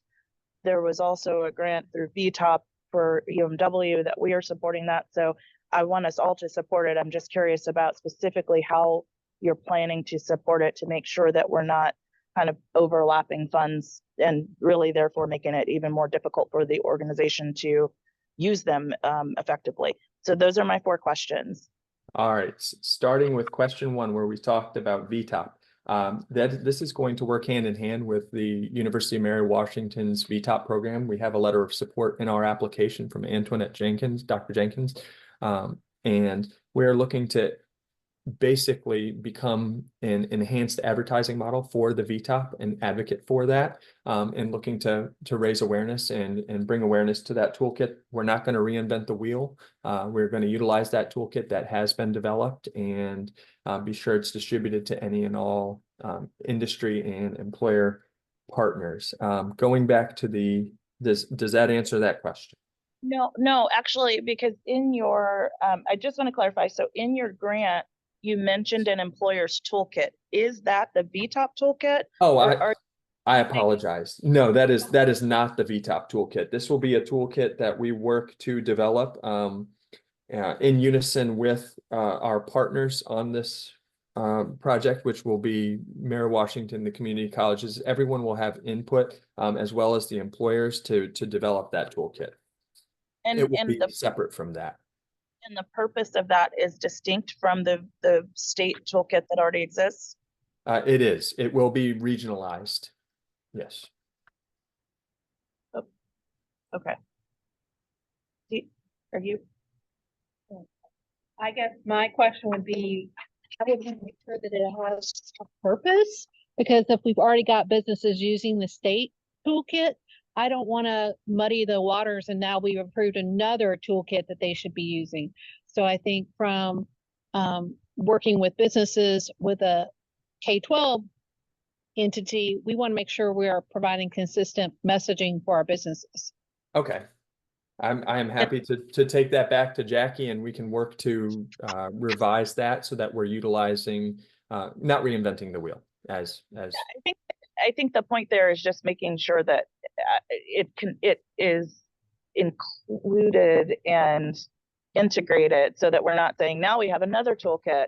There's the state toolkit and then there's this one. So building on what we have as opposed to creating. Okay, sorry. You're moving on to Okay. question 2. No. Sorry. No, and then I apologize, my train of thought, question 2, could you repeat the core of that question? Oh, I thought you were writing them down. I did not write them down. Okay, but that's okay. So we have the toolkit question. We have the talent development coordinator, right? And how will that Yes. person work with the institutions of higher education? The talent development coordinator will really be the catalyst behind all outreach activities. They'll have oversight of both our business service representative and our career exploration. We call it program influencer, but that talent coordinator will provide oversight and really will be the driving force behind any of the interactions with the higher education institutions. Providing oversight for all grant activities as related to the consultant that we've got there, the promotion of any continuous engagement with work-based learning, basically from start to finish, this person would have oversight. Okay, and so I guess the comment there to that question is that Dr. Jenkins is employed by a grant through the state and VTOP to do something very similar. And to do that across the region. So it's not UMW is the host, but it's not a UMW initiative. It's a regional initiative. So I'm wondering if there's been thought, and I know she's worked closely with Workforce Now and with Jackie, but what is the thought about how that role works with this initiative, this implementation of the strategy? Because I want to make sure we don't have a director that's funded by VTOP by the state, and then we have a coordinator essentially that's funded by then Go Virginia, and they're really meant to do the same thing. Understand. No, we are meant to complement the VTOP program. Any and all questions concerning VTOP will be directed directly to Dr. Jenkins, and we are merely an enhancement of that, in that we're spreading awareness of an existing program. So they will not work counteract. They will not the word I'm trying to think of. Sorry. They will not step on each other's toes in that sense. It will not be duplication of the same activities between 2 different coordinators. Okay, I would definitely expect collaboration. And Yes. then looking at the level of person based on the salary and kind of what both of those would do. The third question was about Jobs EQ, the use of that. And do we hold other licenses in the region? And if so, is there a specific reason we wouldn't collaborate the use of that license? It is our hope to collaborate with any and all other users of Job EQ to leverage these resources and provide an outlet for them. I have spoken with many partners within the community and utilized their resources previously. I've worked with RCC when they had a Jobs EQ contract with Chmura Economics, and we would share these resources with any and all community-based organizations, whether that be the community college system, University of Mary Washington. We would do a poll to find out who has existing resources and leverage those. We would obviously not look to duplicate them and ask for our own login if we could complement an already existing and come to some sort of agreement for paying for use of that same contract, or supplementing it in that sense. Or if it is not a complete license, there are many features to Jobs EQ, and not each license holder that I've spoken with has a full package. So some see benefit to some options and some see benefit to others. Our hope is that we would have a complete package that we would be able to offer login credentials to any and all partners within at no cost or additional cost. If someone has an existing license, we could of course complement them and purchase those components that they are not currently paying for. Okay, thank you. And then the fourth question was about the Chamber Internship Expo. And it says in your grant that you're wanting to support that effort, which I completely support myself. We wrote the grant to VTOP through UMW on behalf of the region to also support that. And the chamber has written a grant to Go Virginia to support that same event. And so I'm curious about how you see supporting that with these funds, and mainly with an interest of not stacking state funds, because we can use, for obvious reasons, and it also makes it difficult for the agency to use them once we start doing that. To speak to that, our support of the Internship Expo would, of course, be in both in advertising, community outreach, engagement, so on and so forth. But the focus would be on expanding the career exploration activities. Last time that we were able to attend these events, the VR technology that we utilize is very popular, but it also requires both a person to run it and assist the individual that's utilizing the VR. With an expansion in providing another career support specialist to that, we'd be able to expand the use of those headsets from 5 to 10. So we'd be able to serve more individuals and provide more career exploration activities to those interns attending the Internship Expo, and so on and so forth. Okay. Thank you. Yep. Yeah. If I may, and maybe a little off, but you work very closely and trying to get you within. I'll just say some of the things like Steven's mentioning their support of the Intern Expo, you'll see that reflected in their match. So there's not necessarily a request, and maybe the narrative needs to be tightened up a little more, but there's not necessarily a request for Go Virginia funding to go towards that support. Yeah, so and we can make that clear in the narrative. One thing I'll say too, Stephen, sorry if you mentioned this, but the talent development coordinator, the vision there is for that position to also serve a primary role in forming these sector partnerships, which are really crucial to this idea of the talent pipeline management system, which the TPI, our planning program before this, was designed to be the precursor to that. So you're basically creating, and Stephen, I was going to ask you if you could speak to this a little more, but the sector partnerships are basically the driving force behind industries in the context of workforce development in the region. So they're kind of, they're informing folks on what credentials they should focus on. When I say folks, I mean K through 12 system, education system. So they're really the driving force behind everything. So the development of this program, the creation of them is kind of key to that. And the talent development coordinator would create that kind of network with the industry companies in the middle that spans out to the K through 12 system, community partners, and our higher education partners. So I want to make that a little clearer. That it wouldn't just be a duplication of what Antoinette's doing with VTOP. Yeah. That is correct, Ian. Those sector-based partnerships are going to be critical in the success of this program. The talent development coordinator is going to build those relationships with each of those industries and enhance and find out, our first go round was developing and figuring out what the pain points were for those employers. Now it's time to put the solutions into place. That talent development coordinator is going to work with industry. It's going to work with education. It's going to work with those community-based organizations to find out. We have other grants that we're working on gathering worker voice from and find out what the needs are. And the talent development coordinator is going to be the driving force behind all of that. Additional questions or comments from the board? Not hearing none. I'll entertain a motion for approval, denial, or deferral of the application from Workforce Development Board. Anybody wish to make a motion? And before we do that, I have UMW is actually a letter of support, so I will have to abstain, I believe, but Okay, thank you. I understand it and it's supportive of the intent.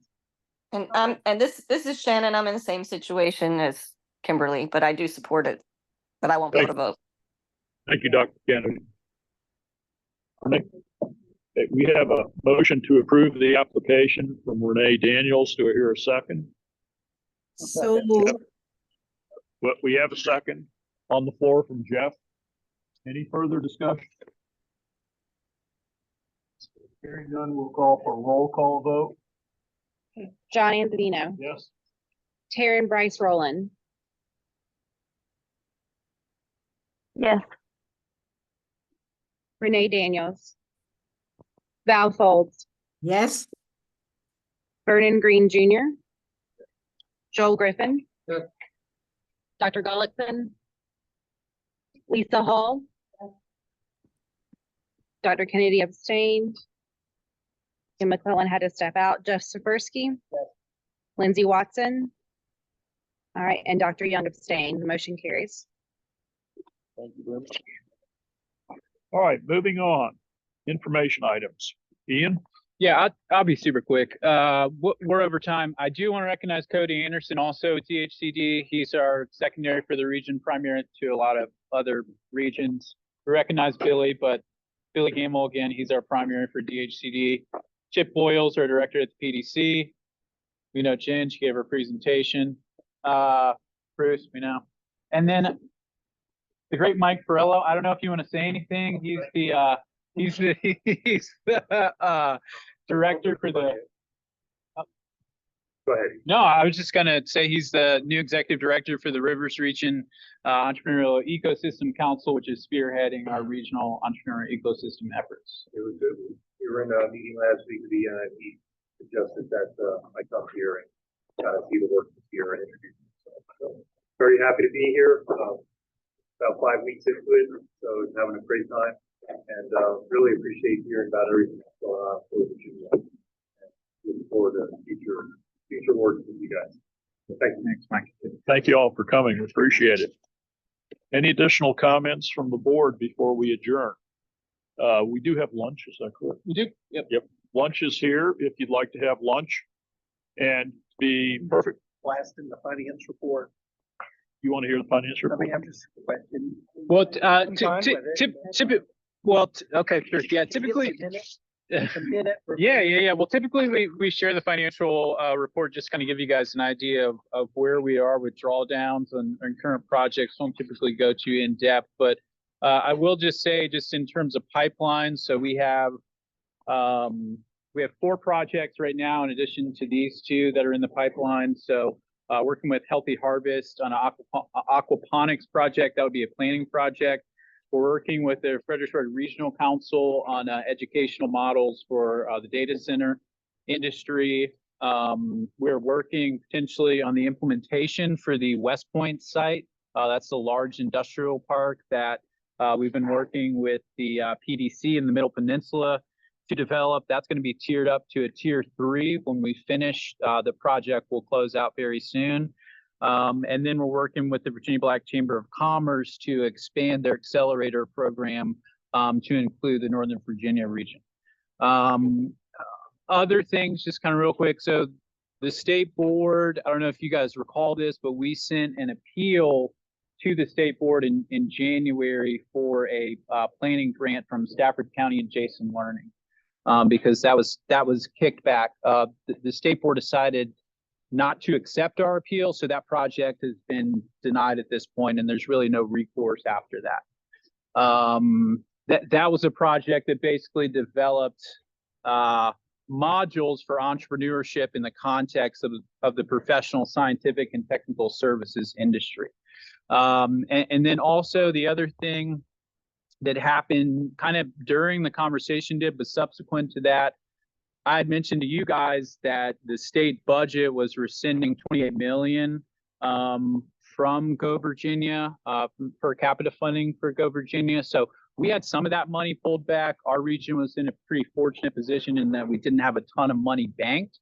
So we'll be carrying over. You see it in your financial report. This fluctuates a little bit because we do have projects that return money that don't spend the full amount that's committed in a contract, but you'll see in the financial report that we've carried a little over 1.3 million in this fiscal year for projects.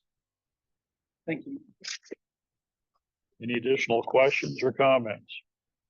The 1.3 million, that's the overage, so to speak. The projects that we approved today, the project that was deferred today, those projects get funded from that amount? They would. Okay. Correct. Okay, thank you. So how much roughly will we have left in, once you add those two projects in today's projects? Well, since we deferred that project, that becomes a different conversation. The Workforce Development Board's project would pull, I mean, the state board could make a decision if they could approve it contingent upon reducing the budget for that project. So, but it's taking about half of that allocation right now based on the request. Any additional thoughts? Well, thank you. This has been a very difficult board meeting to chair with the logistics, and I apologize for that. But we got the business done that we needed to get done, and I think we made some good decisions. So as board members here in attendance and those folks online, thank you very much for your participation today. We stand adjourned and lunch is served as I understand. Our pleasure. What were you gonna say? Good.